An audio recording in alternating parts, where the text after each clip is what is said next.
20 شخص. كويس الكلام؟ مجرد ما وصلت للكتل الصخري انت بامان، بتصير تتسلل من كتله لكتله. قسم عم يتقدم وقسم عم يغطي.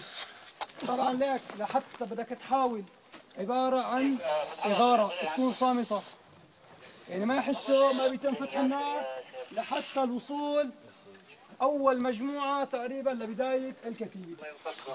كويس الكلام؟ بيتم التعامل. يا مروان بعد اذنك بعد اذنك انا بطلع اول واحد عشان ما اكون على الزلمه هالجرف هذا وبيطلع وراي كذا واحد نتسلل يعني هون ما حدا بيتحرك بعملته قبلاوي حتى نحن نصير ورا الجرف الكبير. مشان 4 5 مشان امن الحمايه للتحتانيين والفوقانيين عندك البدايه فيها نأمن الحمايه تغطيه مال وراني. ما بدنا نأمن التغطية هون انت مجرد ما وصلت لبداية الجرف الصخري فكله بدك تفتحوا الرشاشات. هلا في عالم زي شو هذه خليج العالم كله تفتحوا الرشاشات والقنابل مشان طرد لجوا المقاتلين او الاعداء اتجاه الداخل لحتى احتلال اول سور الكتيبة. كويس؟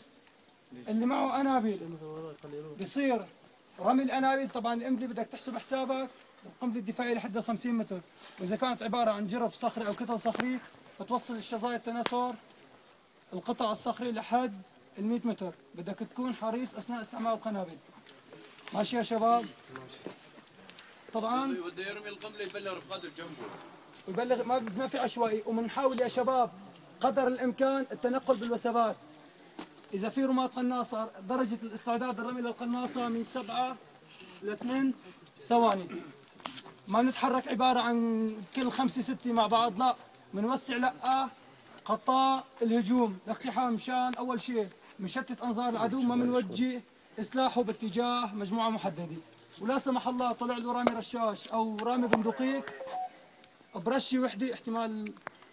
يا مروان اذا دخل علينا الليل هونيك هلا هي معركه لليل.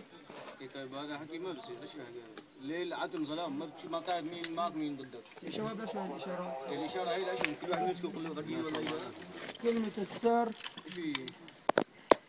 عمر. بتقول له عمر بيقول لك عائشه ام المؤمنين. ماشي؟ ماشي يا شباب؟